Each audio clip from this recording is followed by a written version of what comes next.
नमस्कार दोस्तों, गार्गी क्लासेस पर आपका स्वागत है। डेट आज की 14 दिसंबर 2021। देख लेते हैं इंडियन एक्सप्रेस के एडिटोरियल आइडिया पेज से इंपॉर्टेंट आर्टिकल्स जो अभी हम इस वीडियो में डिस्कस करेंगे। एक तो रहेगा आर्टिकल दिल्ली टू लंदन कि हम ब्रिटेन के साथ में टेक्नोलॉजिकल पॉइंट ऑफ व्यू से कैसे एंगेज कर सकते हैं, तो जानेंगे इस आर्टिकल के थ्रू। दूसरा ये आर्टिकल है द गुड एग। अभी कर्नाटका गवर्नमेंट के द्वारा एक ऑर्डर डिक्लेयर किया गया है जिसमें मिड डे मील स्कीम में अब अंडे भी दिए जाएंगे बच्चों को। तो इस चीज़ को यहाँ पर अच्छी बात बताई जा रही है एडिटर के द्वारा। जानेंगे मुद्दे और क्या इश्यूज़ हैं उनको। इसके अलावा तीसरा आर्टिकल यहाँ पर है अ सिलेबस फॉर डूअर्स। देखो, इंजीनियरिंग की बात करें या कोई भी एजुकेशन सिस्टम की बात करें जो हमारे इंडिया में अभी चल रहे हैं, तो उनमें एक बड़ी इंपॉर्टेंट चीज़ है वो मिसिंग है, दैट इज़ कॉन्टेक्चुअलाइजेशन। दैट मीन्स कि हम जो हमारे आसपास में जो एक्टिविटीज़ होती दिख रही है उनके साथ में हमारे एजुकेशन सिस्टम को कनेक्ट कर दें तो इतना बेनिफिट उठाया जा सकता है जितना कि डिसकनेक्शन से बिल्कुल भी नहीं उठा पा रहे हैं हम। ठीक है, तो एक रियल टाइम में कनेक्टिविटी आना एजुकेशन सिस्टम में, पर्टिकुलरली बात करें चाहे वो 10th क्लास तक की एजुकेशन की बात करो या इंजीनियरिंग एजुकेशन की बात करो, तो बोले एक इंटरलिंकिंग होनी चाहिए। ठीक है, तो उस पॉइंट ऑफ व्यू से इस आर्टिकल के पॉइंट्स देखेंगे। और लास्ट में आर्टिकल है नेटवर्क ऑफ टेरर कि अफगानिस्तान पाकिस्तान वाले रीजन में अभी जिस तरीके का माहौल बना हुआ है, तो इसकी वजह से कहीं ना कहीं एक्सट्रीमिस्ट आउटफिट्स का और ज़्यादा एक तरीके से स्ट्रॉन्गर होने का स्कोप दिख रहा है। टेररिस्ट एक्टिविटीज़ और ज़्यादा बढ़ती हुई दिखाई दे रही हैं। तो उस पॉइंट ऑफ व्यू से इस आर्टिकल को देख लेंगे। तो चलिए देखते हैं डिटेल में सभी को। फर्स्ट आर्टिकल है दिल्ली टू लंदन। आर्टिकल को लिखा है सी राजा मोहन जी ने। इनका ये कहना है कि जब कभी भी हम टेक्नोलॉजिकल कोऑपरेशन की बात करें तो हमारे दिमाग में यूएस, यूरोप, जापान यही आते हैं हमारे दिमाग में। हाँ, सिविलियन टेक्नोलॉजी की पर्टिकुलरली। अगर हम डिफेंस टेक्नोलॉजी की बात करें तो एक और आ जाता है, वो है रशिया। क्योंकि सिविलियन टेक्नोलॉजी में तो हम वेस्ट के साथ एंगेज करते हैं और डिफेंस टेक्नोलॉजीज में रशिया के साथ में सबसे ज़्यादा हमारी एंगेजमेंट रहती है। वैसे तो अगर पिछले कुछ सालों की बात करें तो चाइना भी टेक्नोलॉजिकल पर्सपेक्टिव में बहुत ही अच्छे तरीके से राइज हुआ है, पर चाइना के जो करंट प्रेसिडेंट है शी जिनपिंग, इनकी जो एक्सपेंशनिस्ट पॉलिसी है, जो चारों तरफ से ज़मीन खाने का इच्छा रखता है ये इंसान, तो उसकी वजह से हमारे रिलेशन जो हैं वो चाइना के साथ अभी ठीक नहीं है। जबकि टेक्नोलॉजिकली अभी बहुत ही इंपॉर्टेंट पावर बन के इमर्ज हो चुका है चाइना। ठीक है, तो ऐसे में वेस्ट हो चाहे इंडिया हो, दोनों के साथ में चाइना के रिलेशन अभी ठीक नहीं चल रहे हैं, क्योंकि ये एग्रेसिव पॉलिसीज़ जो हैं वो कहीं ना कहीं प्रॉब्लम क्रिएट कर रही हैं। तो ऐसे में हमारे यहाँ पर जो टेक्नोलॉजिकल माइंड स्पेस है, जहाँ पर देखो सीधी सी बात है, आज चाहे क्लाइमेट चेंज की बात करो या फिर इकोनॉमिकल एडवांसमेंट की बात करो, हर चीज़ में एक चीज़ बड़ी इंपॉर्टेंट आती है, वो है भाई टेक्नोलॉजिकल इंटरवेंशन। टेक्नोलॉजी का सपोर्ट लिया जाए, या फिर एक सुपर पावर बनने की इच्छा रखते हो या फिर अपने आप को एक कह सकते हैं ना स्ट्रॉन्ग कंट्री बनाना चाहते हो, तो उस केस में भी आपको टेक्नोलॉजी पर ध्यान देना पड़ता है। तो देखो, यूनाइटेड किंगडम में 4 कंट्रीज़ मेनली आ जाते हैं, जिसमें आप देख सकते हो एक तरफ तो इंग्लैंड है, दूसरा वेल्स है, तीसरा स्कॉटलैंड है और चौथा नॉर्दर्न आयरलैंड है। और अगर ब्रिटेन की बात करो तो इसमें नॉर्दर्न आयरलैंड को हटा दो और ये तीनों बच जाएंगे। इंग्लैंड बच गया, वेल्स बच गया और स्कॉटलैंड।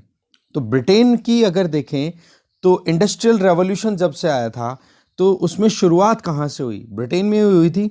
आपने भी डेफिनेटली पढ़ लिया होगा कि भाई ब्रिटेन में ही क्यों टेक्नोलॉजिकल एडवांसमेंट आया, क्योंकि वहाँ के जो मिडिल क्लास थी या जो ट्रेडर्स थे उन्होंने बहुत ज़्यादा प्रमोशन किया न्यू टेक्नोलॉजिकल इंटरवेंशन का। दूसरी सोसाइटी जो है वो प्रोटेस्टेंट है, कैथोलिक्स कम है वहाँ पर। अब प्रोटेस्टेंट हैं वो थोड़े से क्या है, लिबरल होते हैं या फिर ओपन माइंडेड होते हैं एज़ कम्पेयर टू कैथोलिक्स। तो वो भी एक मुद्दा आ जाता है कि हाँ भाई कुछ नया किया जाए, कोई प्रॉब्लम नहीं है। और जोग्राफिकल रीजन, तो ऐसे में आप देखो रिसोर्सेज का अवेलेबल होना, ब्रिटेन में पहली बार इंडस्ट्रियलाइजेशन आया और वो इंडस्ट्रियलाइजेशन वर्ल्ड का इंडस्ट्रियलाइजेशन पॉइंट ऑफ व्यू से पहली बार ही हुआ था। तो साइंटिफिक रिसर्च और टेक्नोलॉजिकल डेवलपमेंट दोनों चीज़ों में इंग्लैंड बहुत आगे, ब्रिटेन बहुत आगे है। इसके लिए आप देख सकते हो कि अगर top ranking universities, for example golden triangle जो कि साइंस एंड इनोवेशन में सबसे आगे ये रहने वाला एरिया है, लंदन, ऑक्सफोर्ड, कैम्ब्रिज, तीनों ब्रिटेन में लोकेटेड है। बोले इसी चीज़ के चलते हैं ब्रिटेन जो है one of the world's top technology powers में से पावर्स है। ठीक है, कि कि वर्ल्ड की जो लीडिंग पावर्स है टेक्नोलॉजी उनमें से एक है। देखो चाइना है, बेशक अपनी तरफ से अच्छा परफॉर्म कर रहा है, पर ब्रिटेन भी कम परफॉर्म नहीं कर रहा है। चाइना से जस्ट रैंकिंग में जस्ट थर्ड रैंक पे तो आ रहा है, सेकंड रैंक पे चाइना और थर्ड पे फिर ब्रिटेन। इसके अलावा रशिया से अच्छा परफॉर्म कर रहा है यूके। साइबर पावर की बात कर लो, साइबर पावर सिक्योरिटी की साइबर सिक्योरिटी की बात करें तो अभी रिसेंटली हार्वर्ड यूनिवर्सिटी का जो बेलफर्ड सेंटर है, उन्होंने साइबर पावर इंडेक्स रिलीज़ किया, जिसमें आप देखते हो कि ब्रिटेन तो रैंकिंग में आ रहा है थर्ड पे और इंडिया रैंक पे आ रहा है 21st पे। इसके अलावा world intellectual property rights organization वीपो, इसके द्वारा भी जब रैंक रिलीज़ की गई कि हाँ ग्लोबल इनोवेशन इंडेक्स में किसकी क्या रैंक रहती है, तो ब्रिटेन 4th रैंक पे जबकि इंडिया 46th रैंक पे। तो इसका मतलब क्या हो रहा है कि हर जगह पे इनोवेशन, साइंस, टेक्नोलॉजी, इन सब चीज़ों में ब्रिटेन से हम बहुत कुछ सीख सकते हैं और बहुत कुछ बेनिफिट हम यहाँ से गेन कर सकते हैं। पर मुद्दा बीच में क्या अटक जाता है वो ये कि जब हम कभी भी ब्रिटेन से रिलेशनशिप की बात करते हैं तो कॉलोनियल माइंडसेट, कि जिस तरीके से इन्होंने हमें कॉलोनी बनाया था, वो एक जो सेगमेंट है वो हमारे ऊपर अभी भी इम्पैक्ट छोड़ता है। जबकि रियलिटी ये है कि जब से ब्रिटेन ने यूरोपियन यूनियन को छोड़ा है, ब्रेग्जिट हुआ है ना, तब से खुद अपनी इंटरनेशनल पार्टनरशिप को और ज़्यादा स्ट्रेंथन करना चाहता है, अपनी ग्लोबल पोजीशन को और ज़्यादा, कहते हैं ना कि और ज़्यादा एनहेंस करना चाहता है। तो इसके लिए पॉलिटिकली देखा जाए तो इंडिया एक अच्छा ऑप्शन अवेलेबल है। और इस चीज़ में लंदन में अवेलेबल अभी जो सरकार है, बोरिस जॉनसन गवर्नमेंट, वो इस चीज़ को बहुत ही अच्छे से रिकॉग्नाइज भी करती है कि इंडिया के साथ में जो आज रिलेशंस हैं ब्रिटेन के, वो पहले शायद ही कभी रहे होंगे इतने अच्छे। ठीक है, तो ऐसे में बायलैटरल रिलेशंस में जो मुद्दा जो फंस जाता है, अभी बहुत अच्छी सिचुएशन है दोनों कंट्रीज़ के बीच में, पर मुद्दा जहाँ फंस जाता है वो आ जाता है हमारी पास्ट का मुद्दा। वो क्या?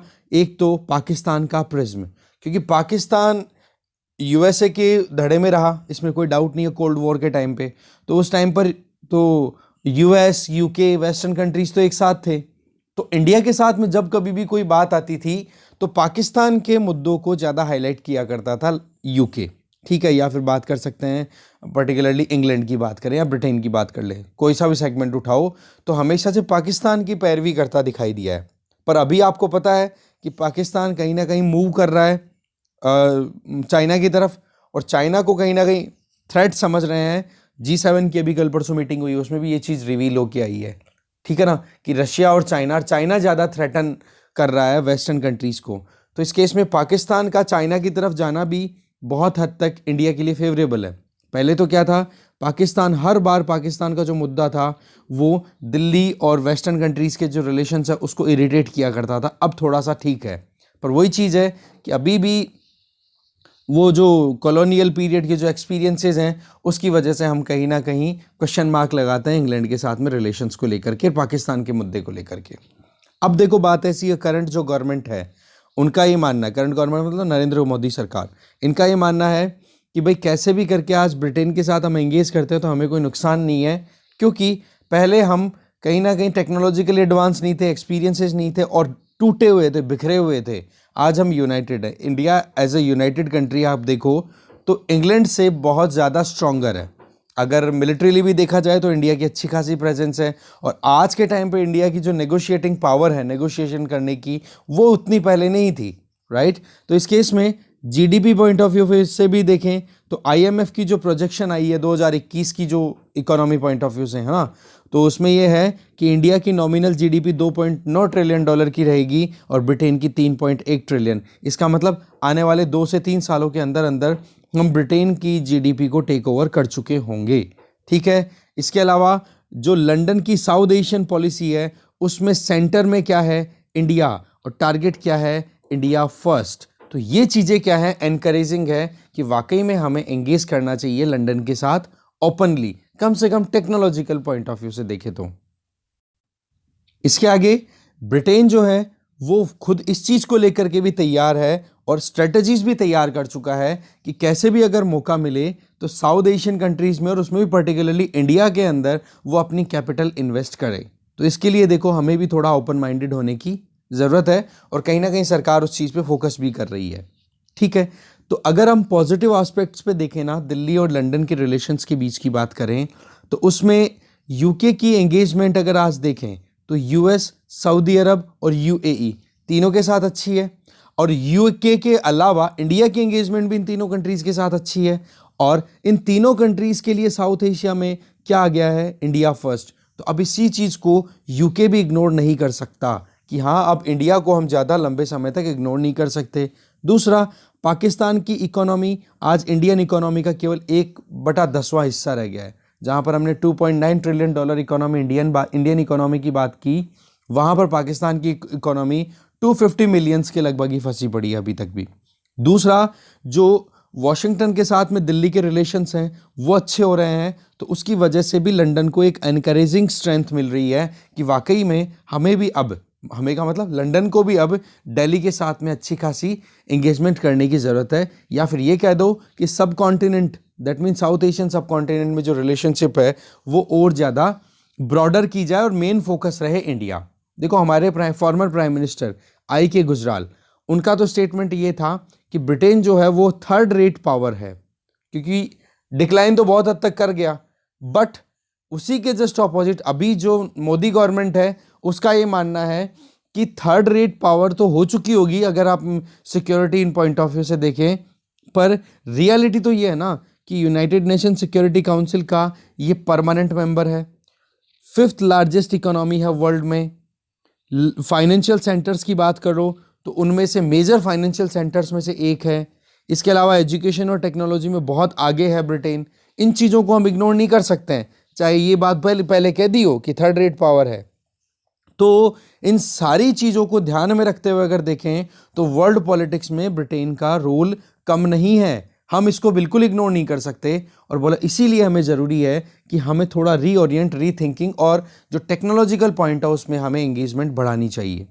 अब देखो, ट्रेड एग्रीमेंट्स की बात करें तो जहाँ तक है दिल्ली और लंदन के बीच में ट्रेड एग्रीमेंट जो है वो जल्दी ही होने वाला है, इमिनेंट है, that means about to happen. ठीक है, टेक्नोलॉजिकल डोमेन में ज़्यादा फोकस रखा जाएगा जिसमें अभी तक ज़्यादा एक्सप्लोरेशन नहीं हुआ है। जैसे हमने अभी देखा कि कैम्ब्रिज, लंदन, ऑक्सफोर्ड, ये टेक्नोलॉजी में और इनोवेशन के जो सुप्रीम पावर्स हैं, ये कह सकते हो आप। एजुकेशन के पॉइंट ऑफ व्यू से देखो, इन यूनिवर्सिटीज़ के, इन प्लेसेस के नाम आते रहते हैं। ठीक है, और टॉप 10 में ये कहीं ना कहीं कॉम्पीट करती हैं ये। तो इस चीज़ को हमें बिल्कुल इग्नोर नहीं करना चाहिए। इसके अलावा प्राइम मिनिस्टर बोरिस जॉनसन जो है वो अभी देखो Carnegie India's global technology summit को अभी एड्रेस करेंगे, तो और क्लैरिटी आ जाएगी, जिसमें ministry of external affair of India और साथ में लंदन की जो सरकार है वो दोनों मिलकर के यहाँ इस इवेंट को ऑर्गेनाइज करते हैं। तो उसको जब एड्रेस करेंगे तो और ज़्यादा अच्छे से क्लैरिटी आ जाएगी कि जी क्या अभी टेंडेंसी है यूके की या फिर ब्रिटेन की, हम कह सकते हैं। तो वर्ल्ड में जो पॉलिसी मेकर्स हैं वो देखो इस चीज़ को बिल्कुल ध्यान में रख रहे हैं कि टेक्नोलॉजिकल रेवोल्यूशन बहुत ही ज़्यादा इंपॉर्टेंट है एक कंट्री को आगे बढ़ाने के लिए। और उस चीज़ के लिए देखो हमें दूसरे कंट्रीज़ के साथ में एंगेज करना बहुत ज़्यादा ज़रूरी है। ठीक है, तो इसके लिए UK one of the best option है। और इंडिया की जो स्ट्रेटेजिक कम्युनिटी है वो इस चीज़ को लेकर के अभी तक इतनी ज़्यादा अवेयरनेस नहीं रख पा रही है। तभी तो हमने क्या कहा अभी कि हाँ, थर्ड पावर है या डिक्लाइन कर चुका है ऐसा कंट्री। तो इस चीज़ को हम बिल्कुल भी इग्नोर नहीं कर सकते हैं कि ब्रिटेन जो है साइंस एंड टेक्नोलॉजी में बहुत ही हद तक अच्छा काम कर रहा है, क्योंकि साइंस एंड टेक्नोलॉजी से पॉलिटिकल, इकोनॉमिकल, सिक्योरिटी या फिर किसी भी तरीके से फॉरेन एंगेजमेंट है वो हम बहुत स्ट्रेंथन कर सकते हैं। आज रशिया के साथ में हमारी एंगेजमेंट किस बेसिस पे है? सारी की सारी टेक्नोलॉजी बेसिस पे है। इसके आगे अगर देखें, रिसेंटली लंदन ने एक बहुत ज़बरदस्त अनाउंसमेंट किया है टेक्नोलॉजी को लेकर के, जिसको बोलेंगे हम global Britain in competitive as, जिसमें क्या क्या फोकस किया है?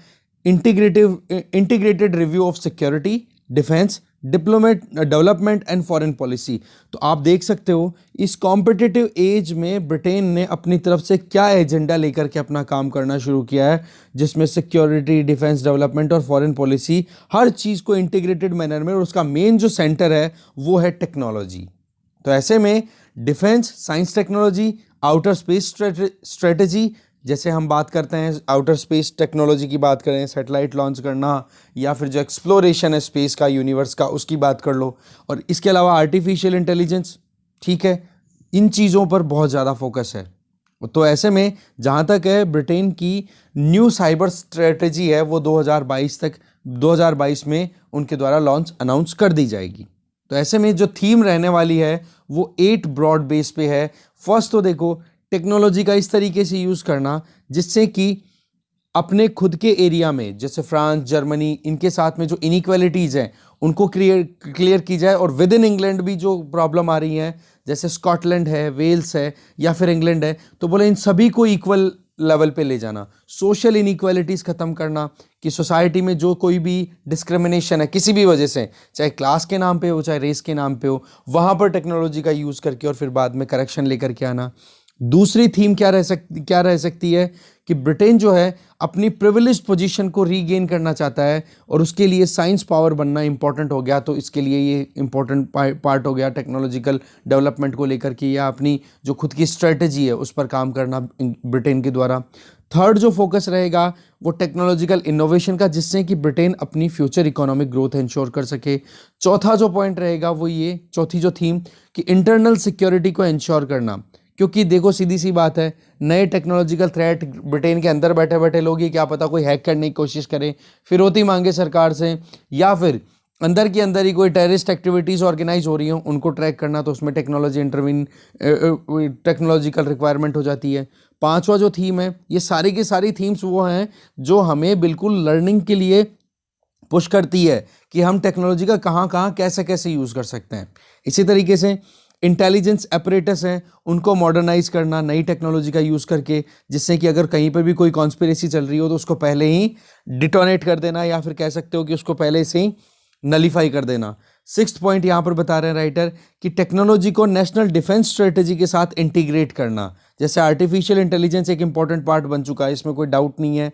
तो आर्टिफिशियल इंटेलिजेंस बेस्ड जो भी सिस्टम्स हो, एग्जैक्टली वो वैसा ही काम करेंगे जैसे कि बैटल फील्ड में बैटल टैंक, या फिर मैरीटाइम सिक्योरिटी में शिप्स, या फिर एयरफोर्स में फाइटर जेट। तो आर्टिफिशियल इंटेलिजेंस का यूज़ करना और इनको और ज़्यादा एडवांस बना देना। ठीक है जी। सेवेंथ पॉइंट यहाँ पे बता रहे हैं कि टेक्नोलॉजिकल पावर बन जाना, जिससे कि अगर कोई भी यूँ मान लो कि मेलोवोलेंट एक्टर का मतलब जो कोई भी हॉस्टाइल्स हैं या टेररिस्ट एक्टिविटीज़ को कंडक्ट करने वाले हैं, तो उनको वहीं की वहीं इंटरनेशनल सिस्टम में सप्रेस कर देना, अपने देश तक ना पहुंचने देना। और फाइनली लंदन चाहता है कि एक कोalition क्रिएट हो लाइक माइंडेड कंट्रीज़ के साथ में, और उसमें देखो एक ग्लोबल गवर्नेंस ऑफ टेक्नोलॉजी, तकनीकी के आधार पर वैश्विक स्तर पर अपनी एक सिस्टम को स्टैब्लिश करना, जिसमें देखो एंग्लोस्फेरिक कंट्रीज़ पे तो सीधा फोकस है। एंग्लोस्फेयर का मतलब जहाँ जहाँ पर ये इंग्लिश लोग रहते हैं, जिसमें यूएस, कनाडा, ऑस्ट्रेलिया, न्यूजीलैंड तो है ही, बाकी इसके अलावा जापान और इंडिया भी ब्रिटेन के लिए बहुत ही अच्छे ऑप्शंस हैं। और इसी चीज़ पर ज़्यादा फोकस करने की ज़रूरत है इंडिया को भी, अगर हम वेस्टर्न कंट्रीज़ के साथ में रिलेशनशिप की बात करें तो। ठीक है। तो ब्रिटिश पॉलिसी में देखो economic, political and security interest की बात करें तो इंडिया और ब्रिटेन में दोनों में कन्वर्जेंस है। ब्रिटिश टेक्नोलॉजी इनिशिएटिव जो है वो डेफिनेटली कॉड पे तो फोकस करते ही हैं, जिसमें 4 कंट्रीज आपको पता ही है, चारों साथ में आते हैं, इन पर फोकस है। तो इंडिया को ये अपॉर्चुनिटी या फिर ये एंगेजमेंट का ऑप्शन है, इसको मिस नहीं होने देना चाहिए। ठीक है। नए अलायंसेस की बात करें तो इसमें देखो ब्रिटेन 4 चीज़ों पर ध्यान दे रहा है। मतलब ब्रिटेन के साथ में अगर दिल्ली की एंगेजमेंट अगर हो तो 4 चीज़ों पर ध्यान दिया जाए। नंबर 1 कि हम डोमेस्टिक प्रॉस्पेरिटी को इंश्योर करें, ब्रिटेन भी ये चाहता है, हम भी यही चाहते हैं। नेशनल सिक्योरिटी एनहेंस करना, इसमें टेक्नोलॉजी का जितना रोल हो सकता है उतना शायद अभी दूसरा कोई बढ़िया ऑप्शन अवेलेबल नहीं है। फिर तीसरा, climb up the global technology hierarchy, कि हम भी चाहते हैं कि इंटरनेशनल रिकॉग्निशन मिले कि इंडियन टेक्नोलॉजी, जैसे इंडियन सॉफ्टवेयर इंडस्ट्री का जो मार्का है कि हाँ वाकई में इंडिया के जो सॉफ्टवेयर इंजीनियर्स हैं सस्ते में और टॉप क्लास की सॉफ्टवेयर डेवलप करके देते हैं, वैसा ही हमें और भी हम खुद को एडवांसमेंट करना ज़रूरी है। इसके अलावा free, open and democratic manner में जो ग्लोबल टेक्नोलॉजिकल ऑर्डर होना चाहिए उसमें कंट्रीब्यूशन। तो ये 4 ऐसी थीम्स हैं, इन चारों थीम्स के ऊपर इन दोनों के बीच में एंगेजमेंट बहुत अच्छी हो सकती है। तो ये हमने पूरा डिटेल में अच्छे से समझा कि कैसे साइंस एंड टेक्नोलॉजी सेगमेंट में यूके या फिर ब्रिटेन जो है वो एक प्रॉमिसिंग पार्टनर हो सकता है। दूसरी चीज, कैसे हम एक दूसरे का साथ दे करके इन चारों थीम्स में खुद को अपलिफ्ट कर सकते हैं। ठीक है, आगे चलते हैं हम। नेक्स्ट आर्टिकल है द गुड एग। देखो बात ऐसी है, कर्नाटका सरकार ने अभी अंडों को इंक्लूड कर दिया है मिड डे मील जो स्कीम है उसमें, जिसमें बच्चों को स्कूल के टाइम पे खाना दिया जाता है उसमें। तो बेसिकली अभी तो फोकस केवल 7 डिस्ट्रिक्ट्स पे ही है, पर इसके पीछे का कारण क्या है वो जानते हैं। देखो बात ऐसी है कि 35% चिल्ड्रन जिनकी एज 5 से कम है उनमें स्टंटिंग के केसेस बहुत ज़्यादा हैं, लगभग 20%। इसका मतलब, एक सेकेंड, इसका मतलब ये हो गया कि जो बच्चे 5 साल से कम उम्र के हैं उनके उम्र के हिसाब से जितनी उनकी हाइट होनी चाहिए उस हाइट में कमी, उसको बोलते हैं स्टंटिंग। तो वो 20% बच्चों में प्रेवलेंट है। ये बात किसके द्वारा कही जा रही है? नेशनल फैमिली हेल्थ सर्वे 5 के द्वारा। इसके अलावा आप देख सकते हो वेस्टिंग है, वो भी प्रेवलेंट है। वेस्टिंग का मतलब क्या हो गया? और मतलब आप देख सकते हो यहाँ पर 35% तो हो गई स्टंटिंग, ठीक है, और 20% हो गई वेस्टिंग। वेस्टिंग का मतलब हो गया हाइट के हिसाब से बच्चों में वजन कम होना। तो ये डिटेल निकल के आ रही है कर्नाटका की नेशनल फैमिली हेल्थ सर्वे से। और ये चीज़ केवल कर्नाटका स्पेसिफिक नहीं है।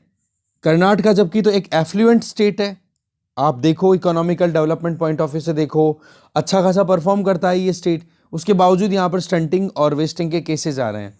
तो फिर कर्नाटका गवर्नमेंट ने अपनी तरफ से ये कह दिया कि जो पुअरर नॉर्दर्न रीजन में जितने स्टेट डिस्ट्रिक्ट्स हैं, पर्टिकुलरली 7 डिस्ट्रिक्ट्स, बोला उनमें हम ध्यान रखेंगे कि भाई अब उन बच्चों को nutritional values mid day meal scheme के थ्रू प्रॉपरली मिले। तो देखो बात ऐसी है, कोप्पल में 49% स्टंटिंग के केसेस हैं और यादगीर करके डिस्ट्रिक्ट है वहाँ पर 57.6% है। तो मुद्दा ये है कि यहाँ पर पैसे वाला स्टेट होने के बावजूद यहाँ पर कुछ ऐसे डिस्ट्रिक्ट्स हैं जहाँ पर स्टेट लेवल से ज़्यादा स्टंटिंग के केसेस हैं। इसीलिए फिर साइंटिफिक रिकमेंडेशन के बेसिस पे एग्स जो हैं उसको फूड के सेगमेंट में ऐड कर दिया। एग जो है एक तरीके से कंप्लीट पैकेज होता है फूड का, जिसमें प्रोटीन भी होता है, कैल्शियम भी होता है, वाइटामिन्स भी होते हैं। और एक एग अगर एक बच्चे को मिल जाता है तो एक साथ एक वन गो में बहुत सारा मिनरल या बहुत सारा जो न्यूट्रिएंट है या न्यूट्रिशन है वो बच्चे को मिल जाता है। तो इसीलिए बॉइल्ड एग्स जो हैं वो अब से स्कूल्स में मिड डे मील स्कीम की जो मेन्यू है उसमें ऐड कर दिया गया है 7 डिस्ट्रिक्ट्स में, जिनके नाम यहाँ पर दिए हुए हैं। तो ऐसे में नेशनल फैमिली हेल्थ सर्वे का जो डेटा है, जो रिसेंट स्टडी हमने देखी, उसमें देखो सीधा सा एक ही क्लियर है कि भाई न्यूट्रिशनल लेवल गरीब परिवार के बच्चों में बहुत ही कम है, इसलिए उसको इम्प्रूव करना ज़रूरी है। अब देखो बात ऐसी है, कदम तो उठा लिए पर बहुत सारे ऐसे सेगमेंट्स हैं हमारी सोसाइटी के जो कि अब ऑब्जेक्शन कर रहे हैं। पहले भी इसी तरीके की सिचुएशन सामने आई थी। देखो एक चीज़ बड़ी अच्छी इम्पोज की जाती है जो कि नहीं होनी चाहिए, वो ये कि इंडिया को इम्पोज किया एक तरीके से ऐसा इम्पैक्ट किया जाता है कि इंडिया एक नॉन वेजिटेरियन फूड इनटेकिंग कंट्री नहीं है। ठीक है, इंडिया एक वेजिटेरियन कंट्री है, बट रियलिटी तो हमें भी पता है कि कल परसों की हमने एक रिपोर्ट पढ़ी थी कि इंडिया में अराउंड 70% पॉपुलेशन ऐसी है जो किसी ना किसी तरीके से नॉनवेज कंज्यूम करती है। ठीक है, तो इस केस में अगर न्यूट्रिशनल रिक्वायरमेंट अगर हमारी फुलफिल होती है, जैसे अभी एग की बात की जिसमें प्रोटीन, कैल्शियम, विटामिन्स ये सब मिल रहे हैं एक एग से एक छोटे बच्चे को, तो वो चीज़ें मिलने से अगर हम ये कहें कि भाई हमारा तो कल्चरल इशू है, हम तो नहीं खाएंगे या हमारे बच्चों को तो नहीं खाने देंगे, तो इससे फिर बाद में मालनरिशमेंट की प्रॉब्लम लगातार चलती रहती है। और लॉन्ग टर्म में अगर हम देखें तो फिर बच्चे की पूरी ज़िंदगी के ऊपर उस कुपोषण का असर जो है वो बना रहता है। तो 2007-2015 में एग्स को इंट्रोड्यूस किया गया था मिड डे मील स्कीम में, पर इसी तरीके से वहाँ पर जो डोमिनेंट कास्ट्स हैं या रिलीजियस इंटरेस्ट वाले जो इंडिविजुअल्स हैं, ग्रुप्स हैं, उन्होंने सरकार पे दबाव बनाया और ये कहा कि जी आप स्कूल्स में एग्स या फिर जो भी नॉनवेज फूड अगर सर्व करोगे तो जो बच्चे वेजिटेरियन फैमिलीज से बिलोंग करते हैं, बोलो वो लोग तो वो खाना खा ही नहीं पाएंगे। तो बोले ये चीज़ तो ठीक नहीं है। तो इस चक्कर में कर्नाटका सरकार ने फिर बाद में उन चीज़ों को बंद कर दिया। तो अब बात ये ऐसी है कि देखो आंगनवाड़ी सेंटर्स में जब प्रेग्नेंट या फिर लैक्टेटिंग वुमेन को एग्स ऑलरेडी सर्व किए जा रहे हैं जिससे कि वो माल नरिश्ड ना रहे, बच्चों की जो हाइट के हिसाब से वजन है, वेस्टेड चिल्ड्रन है, उनको इम्प्रूव किया जा सके। तो बोला अब कहाँ प्रॉब्लम आ रही है, जब छोटे बच्चों को एग्स देने की बात की जा रही है स्कूल्स में। ठीक है, तो देखो यहाँ पर आइडेंटिटी और प्रिविलेज, इन दो चीज़ों के बारे में अगर सोचें तो इसमें फूड एक इंपॉर्टेंट रोल प्ले करता है। नो डाउट कि फूड आप क्या खाते हो, कैसा खाना खाते हो, उससे आपके टिफिन से आपको आइडिया, मतलब जब आप बैठे हो एक ग्रुप में तो टिफिन से आइडिया लग जाता है कि कौन किस स्टेटस की फैमिली से बिलोंग करता है। नो डाउट इसमें ये क्लियर है, पर सवाल ये है कि जो बेसिक नीड्स है, रोटी कपड़ा मकान स्वास्थ्य शिक्षा, तो रोटी की अगर बात आ रही है तो वहां पर पेट भर के खाना खाना तो पहले की प्रॉब्लम थी, अब पेट भर के खाना खाने की समस्या नहीं है, अब समस्या है कि माल नरिशमेंट की प्रॉब्लम को हम करेक्ट करें। ठीक है, तो ऐसे में नॉन वेजिटेरियन फूड की अगर बात करें तो इसको अगर प्रमोशन से अगर बच्चे ठीक रह सकते हैं तो उस चीज़ को हमें इग्नोर नहीं करना चाहिए। हाँ, ये बात ठीक है कि जो भी इश्यूज आ रहे हैं वहां पर कम्युनिटी पार्टिसिपेशन भी प्रॉपर होना चाहिए, कॉन्फिडेंस होना चाहिए, नहीं तो फिर बाद में वायलेंट आउटब्रेक भी होने में टाइम नहीं लगता। इंडिया में वैसे ही शॉर्ट टेम्पर लोग बहुत ज़्यादा हैं। ठीक है ना, तो ऐसे में जो कुछ भी किया जाए उसके पीछे रैशनल्स हो, कॉन्फिडेंस हो, कम्युनिटी पार्टिसिपेशन हो, तब जाकर के चीज़ें सक्सेसफुली हो पाएंगी और उनके पीछे आर्ग्यूमेंट्स भी दिए जा सकते हैं। ठीक है ना, तो यही चीज़ बताई जा रही है कि आज हम हमारे बच्चों को न्यूट्रिशियस फूड देने में स्ट्रगल कर रहे हैं। उसके पीछे बहुत सारे मुद्दे ऐसे आते हैं जिनमें कल्चरल इश्यूज आ जाते हैं, रिलीजियस इश्यूज आ जाते हैं। बोला उन चीज़ों के सामने सरकारों को कई बार थोड़ा सा कड़क डिसीजन भी लेने पड़ते हैं, स्ट्रिक्ट डिसीजन भी लेने पड़ते हैं। इसी चीज़ को बोलते हैं राइटर कि BS बोमई सरकार जो है उनको इस डिसीजन पे फर्म रहना चाहिए और जो कुछ भी हो ये न्यूट्रिशनल फूड इनटेक हम इंश्योर करना चाह रहे हैं छोटे बच्चों के लिए, वो कंटिन्यू रहना चाहिए। ठीक है, आगे चलते हैं हम। नेक्स्ट आर्टिकल है सिलेबस फॉर डूअर्स। देखो इस आर्टिकल को लिखा है प्रिया जाधव ने।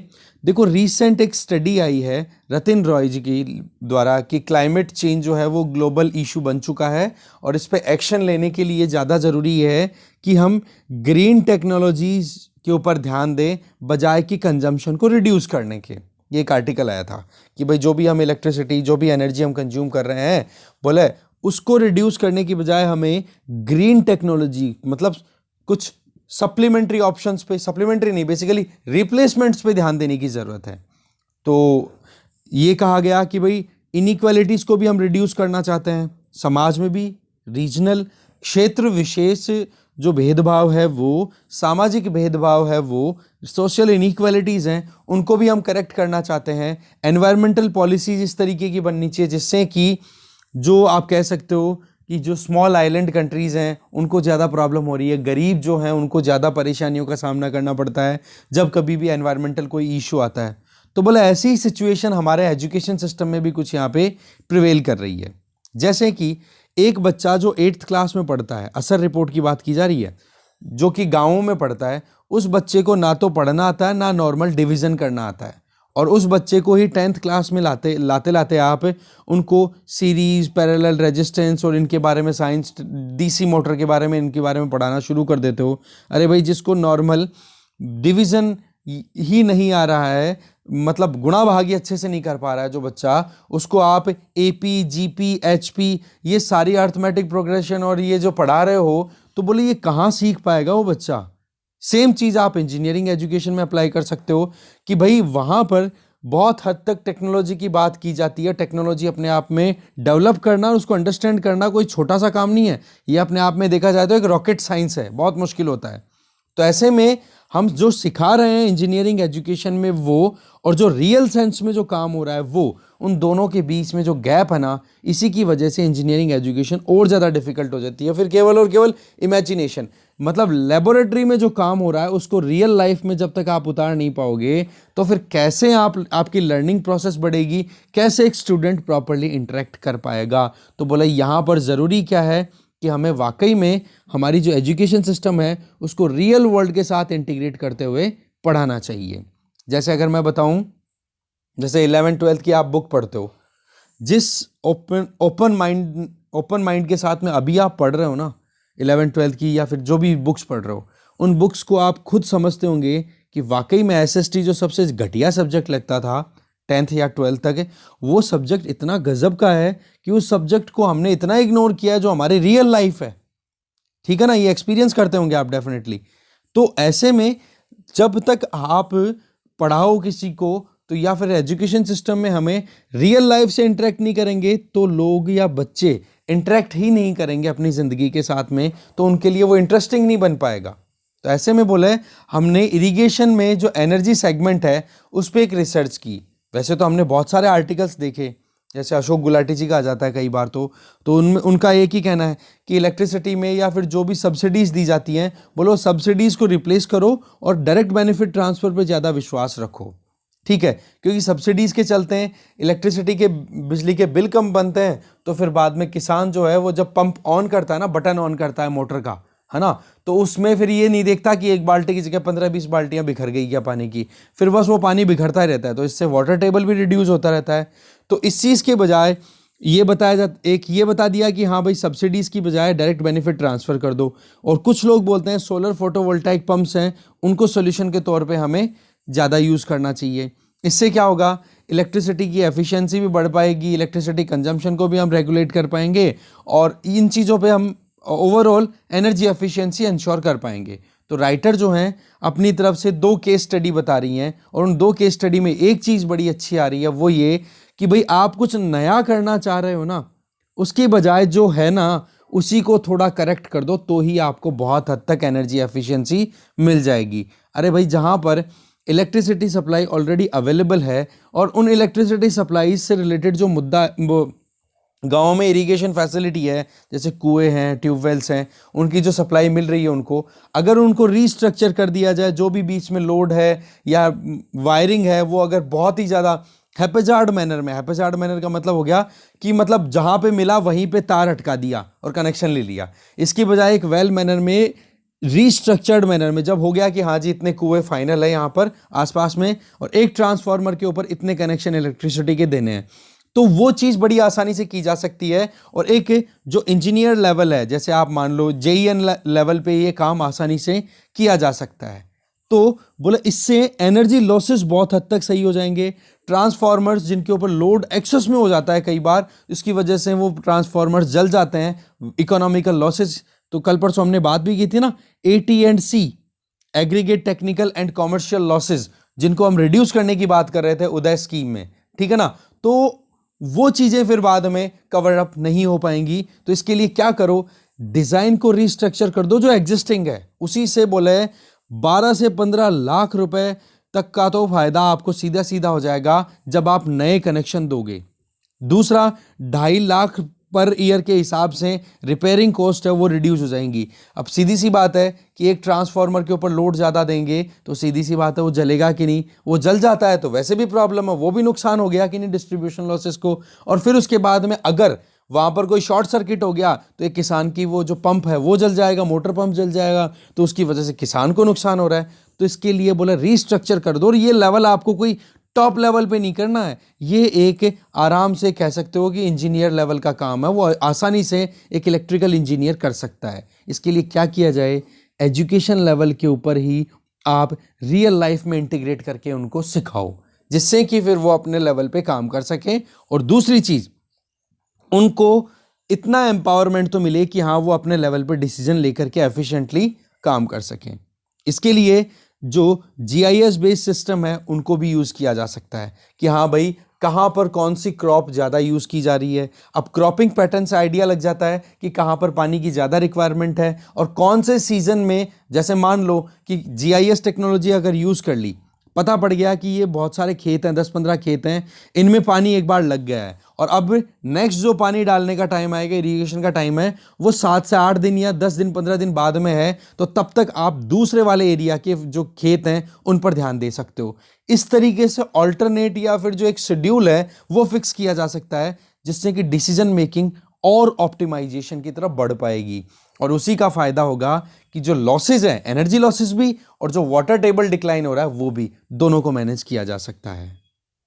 और इसके लिए कोई लेटेस्ट, कोई कटिंग एज रिसर्च की इनकी ज़रूरत नहीं है, जो ऑलरेडी हमारे पास में ऑलरेडी अवेलेबल है ना, उन्हीं को यूज़ कर लो आप, तो उससे ही बहुत एफिशिएंसीज हम अचीव कर पाएंगे। इसके अलावा एक तो ये केस स्टडी हो गई, ये महाराष्ट्र के एक गांव में की थी इन्होंने, मैं बता देता हूँ आपको नाम, एनेक्डोट कभी यूज़ करो तो आ जाए। हाँ, उम्बारडा बाज़ार, ये बेसिकली वशीम डिस्ट्रिक्ट है महाराष्ट्र का, उसमें एक गांव है, वहाँ पर 190 पंप कनेक्शंस को लेकर के ये काम किया गया था और उनको ये चीज़ दिखी कि वाकई में रीस्ट्रक्चर करने से कितना बेनिफिट हुआ। और दूसरी केस स्टडी अब देखते हैं। दूसरी केस स्टडी में ये बता रहे हैं कि भाई हमने 25 से 30 फार्मर्स के जो इलेक्ट्रिसिटी सप्लाई का जो एक कहते हैं ना सरा जिसको बोलते हैं, या फिर जो शेड्यूलिंग रहती है कि हाँ भाई किसको किस टाइम पे सप्लाई देनी है, तो बोला हमने पावर सप्लाई को प्रैक्टिसेस को इम्प्रूव किया। और वो भी किस तरीके से, थंब रूल्स। जैसे आप सुडोकू, आपने एक गेम देखा होगा जिसमें आपको थंब रूल रहता है कि हाँ जी एक स्क्वायर के अंदर इतने बॉक्सेस हैं और इन बॉक्सेस में आपको किस तरीके से फिलिंग करनी है। बोले एग्जैक्टली हमने कुछ थंब रूल्स क्रिएट कर लिए और उन थंब रूल्स के बेसिस पे पावर सिस्टम एनालिसिस करके और जहाँ जहाँ पर भी जो भी प्रॉब्लम आ रही थी उन चीज़ों को हमने सॉर्ट आउट किया हल्के फुल्के मैनर में, और रिजल्ट ये निकला कि जो हमारे पास में ह्यूमन कैपेबिलिटी थी, जो हमारे पास में रिसोर्सेज थे, उन्हीं को यूज़ करके और हमने एनर्जी एफिशिएंसी अचीव कर ली। बोला एग्जैक्टली ये कि ये चीज़ हम हर एक सेगमेंट में हर एक एरिया पे अप्लाई कर सकते हैं। और ये कोई हमने जुगाड़ नहीं किया था, ये हमने एक सोच समझ करके प्लान किया था कि कब किसको कैसे सप्लाई की रिक्वायरमेंट है। ठीक है ना। तो ऐसे में जितना भी हमारे पास में सिस्टम्स अवेलेबल है जो कि सब ऑप्टिमल लेवल पे ऑपरेट कर रहे हैं, जिनको वाकई में अपनी परफॉर्मेंस जितनी आनी चाहिए उन सिस्टम्स की, उनको हमने और अच्छे से कर दिया। करना क्या था, केवल एक बेटर सॉल्यूशंस की तरफ जाना था और कुछ नहीं करना था, जिसमें रीस्ट्रक्चरिंग हो गई, पावर सप्लाई के लिए कुछ रूल्स हमने सेटल कर दिए और उनके लिए फार्मर्स को भी अंडरस्टैंड करवा दिया और काम बन गया एकदम बढ़िया। ठीक है। तो इसके लिए जो डिप्लोमा होल्डर्स हैं, पीएचडी होल्डर्स हैं, इनके द्वारा जो अपनी एप्लीकेशन है ना, अपनी एजुकेशन की एप्लीकेशन, वो इंश्योर की जा सकती है अपने अपने स्किल लेवल के हिसाब से। तो जॉब्स भी मिल गई, प्लानिंग भी हो गए, रिसोर्स भी अपने आप यूटिलिटी प्रॉपर हो गई, और लिविंग लाइफ जो लाइव्स है लोगों की वो भी अच्छी खासी बन गई। और ग्राउंड लेवल जो है, ग्राउंड लेवल पे इन्वेस्टिगेट किया गया तो वाकई में हमें बहुत आउटकम अच्छा मिला। ठीक है। अब वैसे तो सरकार के द्वारा 18 लाख सोलर पंप्स देने की बात की गई है, पीएम कुसुम जो स्कीम चल रही है जिसमें सोलर पावर्ड पंप्स हैं वो देने की बात की जा रही है। तो बोले इसको इम्प्लीमेंट करने की ज़रूरत तो चलो ठीक है कर दो, पर जो अवेलेबल है वो चीज़ें अगर सही हो जाएं तो और अच्छे से काम हो पाएगा। तो फिर सवाल ये आ जाता है कि कैसे ये चीज़ अचीव की जा सकती है। तो इसका एक ही तरीका है, एक एजुकेशनिस्ट है जिनका नाम है नीलेश निमंकर। उन्होंने बोला कि जो ट्राइबल एरिया में जो लोग हैं ना, उन लोगों को एक छोटा सा एग्जांपल बता रही है कि कैसे हम कर सकते हैं, कैसे हम कॉन्टेक्स्ट में ला सकते हैं, फेमिलियर कॉन्टेक्स्ट में, कि हमारी एजुकेशन को कैसे हमें इंटीग्रेट करना चाहिए रियल लाइफ के एग्जांपल्स के साथ में। जैसे ट्राइबल लोगों को अगर आप एजुकेट करना चाहते हो तो उनको उनकी लैंग्वेज में पढ़ाने की बजाय आपको जो ठीक लगे उस लैंग्वेज में पढ़ा दो, पर सवाल यह है कि उनको कॉन्टेक्स्ट समझाओ कि क्यों पढ़ा रहे हो आप इनको। सीधी सी बात यह है, जैसे इरिगेशन है, इरिगेशन फैसिलिटी, अब एक एईएन या फिर एक जेईएन, एक इंजीनियर जो एग्जाम दे करके फिर बाद में जेईएन एईएन की पोस्ट पे जाता है, उस इंडिविजुअल को अल्टीमेटली सर्व कहाँ करना है, गाँव में ही करना है ना। तो उनको केस स्टडी दो, वहीं पर ले जा करके उनसे सॉल्यूशन मांगो कि देखो गांव में आपको अल्टीमेटली ये काम करना आकर के, अब आप इसके ऊपर काम करो, दिमाग लगाओ। तो एजुकेशन के साथ साथ में वो चीज़ जब प्रैक्टिकल अप्रोच हो जाएगी ना, तो बोला बहुत फ़ायदा मिलेगा। इसका मतलब क्या हो गया, कंटेक्स्ट ज़्यादा इंपॉर्टेंट है, लोकल कंटेक्स्ट ज़्यादा इंपॉर्टेंट होता है एजुकेशन में, बजाय कि लैंग्वेज या मीडियम क्या है आपका एजुकेशन का। और ये एमआईटी की रिपोर्ट भी एक्सपोज करती है कि जो state of art engineering education की जो अभी लेटेस्ट एजुकेशन का जो मेथड है, उसमें हमें न्यू मेथड्स को भी अडॉप्ट करने की ज़रूरत है। इसमें जो नए मेथड्स हैं एमआईटी के द्वारा जो सजेस्ट किए गए हैं, एक तो है कॉन्टेक्चुअलाइजिंग लर्निंग, कि हाँ भाई रियल टाइम में केस स्टडी के साथ साथ में एंगेज करते हुए आप अपना काम करो। दूसरा, रियल इंजीनियरिंग प्रॉब्लम्स, कि वाकई में एक मशीन जो लेबोरेटरी में पड़ी है वो और जो आप फील्ड में जाकर के देख रहे हो वो, दोनों में आपको वहाँ पर क्या चेंजेस और कैसे डीलिंग में प्रॉब्लम आ रही है और कैसे आप डील करोगे। ठीक है। लर्निंग्स के लिए हैंड ऑन्स, कि हाँ भाई वाकई में जो काम किया जा रहा है वो हाथों से करवा करके फिर देखो, ठीक है। रीजनल प्रॉब्लम्स पे ध्यान दो, क्षेत्र विशेष जो भी प्रॉब्लम आ रही है उन पे, और इंटरडिसिप्लिनरी, दैट मीन्स कि सीधी सी बात है, एक इंजीनियर का काम केवल मशीन को ठीक करना इतना ही नहीं, एक फार्मर की एंजाइटी को भी समझना जरूरी है। इसीलिए कहीं ना कहीं आपने ध्यान दिया होगा कि जो न्यू एजुकेशन पॉलिसी है उसमें सेपरेट सिलोज में एजुकेशन देने की बजाय इंटीग्रेटेड मैनर में एजुकेशन दी जाएगी, जहां पर एक इंजीनियर ह्यूमैनिटीज के सब्जेक्ट्स भी अपनी चॉइस से पढ़ पाएगा। ठीक है ना। और पर ये जरूरी भी है अपने आप में, क्योंकि अल्टीमेटली हम कर किसके लिए हैं काम किसके लिए कर रहे हैं, ह्यूमंस के लिए तो कर रहे हैं, इसीलिए। ठीक है। तो ऐसा है, थ्योरेटिकल एजुकेशन की बजाय हमें प्रैक्टिकल ब्रॉड बेस वन की तरफ शिफ्ट करना चाहिए। स्टूडेंट्स जो फाइनल ईयर का प्रोजेक्ट करते हैं, वहां पर अगर वो मोटर की स्पीड कंट्रोल कर रहे हैं तो कम से कम उनको ये तो पता होना चाहिए कि मोटर की स्पीड कंट्रोल करने से सोसाइटी को क्या फायदा होगा, है ना। तो ये चीजें, इसके अलावा आप सोलर फोटोवोल्टाइक सेल पंप, जो फोटोवोल्टाइक पंप्स दे रहे हो या क्रॉप सिस्टम को मैनेज करने की बात कर रहे हो, तो ये तब तक रिजल्ट आपको प्रॉपर नहीं मिलेगा जब तक हम कॉन्टेक्चुअलाइज नहीं करेंगे लर्निंग प्रोसेस को। ठीक है। यही चीज़ देखो बार बार बताई जा रही है। इसमें ब्लॉकचेन टेक्नोलॉजी, आर्टिफिशियल इंटेलिजेंस, ये टेक्नोलॉजीज अब नया इंटरवेंशन है, तो इनका भी यूज़ होना चाहिए, इनका भी हमें एप्लीकेबिलिटी सिखानी चाहिए। ठीक है। एजुकेशन में हम जो भी प्रॉब्लम आ रही है उसकी वजह से ये गैप आ रहे हैं कि थ्योरी और प्रैक्टिकल दोनों में बहुत ज़्यादा गैप्स हैं, इनको हमें करेक्ट आउट कराना चाहिए, तब जा कर के हमारे एजुकेशन का अच्छे से यूज़ हो पाएगा। और उस एजुकेशन का ही मेन पर्पज़ है सोसाइटी को एक तरीके से सर्विस प्रोवाइड करना। ठीक है। आगे चलते हैं हम। और लास्ट आर्टिकल है नेटवर्क ऑफ टेरर। देखो अफगानिस्तान पाकिस्तान रीजन में इंस्टेबिलिटीज बहुत ज़्यादा हाईलाइट हो रही हैं, और इसके लिए अंजू गुप्ता जी जो कि आईपीएस ऑफिसर हैं, तो इनका ये कहना है कि तालिबान ने टेक ओवर करने के बाद में अभी वहाँ पर कौन से जो वायलेंट एक्टिविटीज़ थी जिनके लिए हम बोलते थे कि हाँ भाई तालिबान जो है वो करा रहा है, वो अभी रुक पा रही है, नहीं रुक पा रही है, क्योंकि वहाँ पर एक नया ही ग्रुप इमर्ज होकर आ रहा है जिसका नाम है Islamic state Khorasan province, ISKP, जो ISIS का ही एक ब्रांच मान के चलो।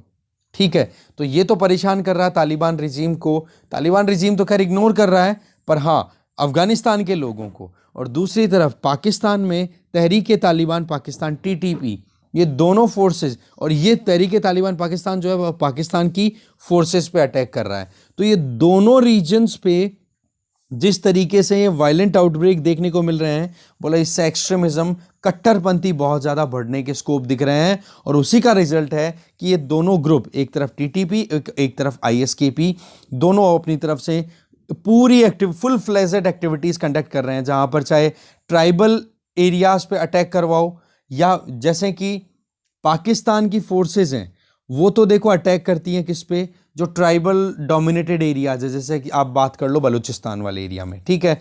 अब वहां पर ये जो TTP है, तहरीक तालिबान पाकिस्तान, ये है पाकिस्तान के लिए सरदर्दी, जिसमें ट्राइबल लोग पार्टिसिपेट कर रहे हैं और पाकिस्तान की फोर्सेस पर अटैक कर रहे हैं।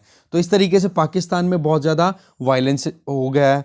दूसरी तरफ अफगानिस्तान में तालिबान ने जब टेक ओवर किया तब ये था कि जी तालिबान के आने के बाद में वहाँ पर लोगों को, मासूम लोगों की ज़िंदगियाँ तो कम से कम नहीं ख़त्म होगी, पर वहाँ पर ISKP, Islamic state of Khorasan province, जो कि ISIS का एक पार्ट माना जाता है, वो अभी भी अपनी एक्टिविटी से बिल्कुल बाज नहीं आ रहा है और तालिबान को भी अटैक कर रहा है वो सीधा।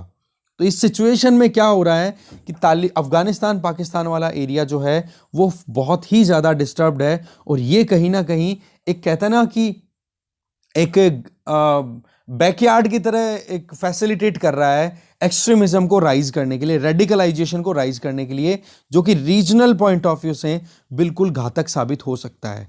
वैसे तो देखो फाइनेंशियल सपोर्ट चाइना के द्वारा तालिबान को दी जा रही है, ठीक है, और उसके बावजूद, और उसके इसमें पाकिस्तान की मीडिएशन आपको पता ही है कि बहुत इंपॉर्टेंट रही है चाइना के साथ में जो एंगेजमेंट है, और चाइना भी अपने लालच के पीछे पड़ा है कि हाँ भाई कैसे भी करके वहाँ पर जो मिनरल्स हैं अफगानिस्तान में उनको एक्सप्लोर किया जा सके। तो उस चीज़ को लेकर के पैसे की तो कमी नहीं आ रही है, बट जो अकाउंटेबिलिटी होनी चाहिए तालिबान की वो नहीं हो पा रही है। इसीलिए शायद जहाँ तक है तालिबान को अभी तक तालिबान के सरकार को इंटरनेशनल रिकॉग्निशन नहीं मिला है। तो इसके पीछे एक स्टोरी बड़ी अच्छी रिवील कर रही है राइटर, वो ये कि ISKP को फ्लोरिश करने में पाकिस्तान का पूरा हाथ रहा है। अब वो कैसे, देखो कि जब पहले अशरफ गनी की सरकार चल रही थी तो आईएसकेपी के लड़ाकों को जेल दे रखी थी, बहुत सारे लड़ाकों को जेल में डाल रखा था। फिर जैसे ही तालिबान का रूल आता है तो पाकिस्तान तालिबान सरकार को बोलता है कि आप ये जो आईएसकेपी के जो लड़ाके जेल में है ना, इनको छोड़ो। अब आप ये देखो, पाकिस्तान ने एक और सरदर्दी तैयार कर दी है आईएसकेपी के नाम पर, और वो आईएसकेपी तालिबान रिजीम है उसको परेशान कर रही है। तो आईएसकेपी है वो तो अफगानिस्तान में वायलेंट एक्टिविटीज कंडक्ट कर रहा है, और दूसरी तरफ जो लोग अभी तालिबान की वजह से एलिनेटेड फील कर रहे हैं अफगानिस्तान में प्लस पाकिस्तान में, वो कौन है? ट्राइबल लोग, पश्तून्स हैं, या फिर जिनकी एंगेजमेंट प्रॉपर नहीं आ रही है सरकार में, उनको कॉन्फिडेंस में नहीं लिया जा रहा है। तभी तो सरकार, हमारी सरकार का भी तो एक ही कहना है ना, तालिबान की सरकार जो है अभी इंटरिम गवर्नमेंट, वो इंक्लूसिव नहीं है, वहां पर सोशल बेस को पूरा अच्छे से कवर नहीं किया जा रहा है। तो उस केस में आईएसकेपी तो परेशान कर रहा है अफगानिस्तान के लोगों को, वहां पर धमाके करके मर रहे हैं लोग वहां पे, और दूसरी तरफ जो ट्राइबल लोग हैं उनकी तरफ से तहरीके तालिबान पाकिस्तान, ये जो है वो पाकिस्तान के अंदर बॉम्ब ब्लास्ट कर रहा है। तो ये एक इक्वेशन अजीब निकल के आ रही है जिसमें पाकिस्तान ने एक बार फिर से टेररिस्ट एक्टिविटीज को प्रमोट कर दिया अफगानिस्तान को इनस्टेबल करने के लिए। अब पाकिस्तान जो है, पाकिस्तानी आर्मी वो लगातार अपनी तरफ से सपोर्ट भी दे रही है दाइश इन खोरासन। दाइश कौन है? आईएसआईएस को ही बोला गया है दाइश, ठीक है ना।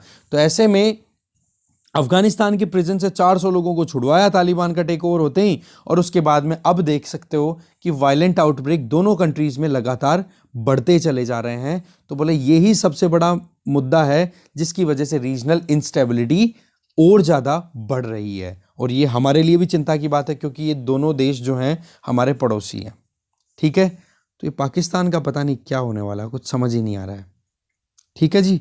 तो यही चीज़ें हैं। अब अलकायदा, दाइश, ये ऐसे ग्रुप्स हैं जिनको पाकिस्तान की मिलिट्री का पूरा सपोर्ट है, और उसके बाद में ये अपने हिसाब से अपने अपने एरियाज़ में ऑपरेट कर रहे हैं, और इसका नुकसान ओवरऑल ह्यूमैनिटी को हो रहा है। ना खाना मिल रहा है, ना कोई अच्छे से ज़िंदगी जी पा रहे हैं, ना एजुकेशन, पता ही नहीं है कैसे ज़िंदगी जी रहे हैं इस एरिया के लोग, ठीक है। तो ये पूरा मुद्दा था जिसको हमें देखना था, देख लिया एक बार, बस इस डिस्कशन में जो भी था देख लिया डिटेल में। Thank you very much.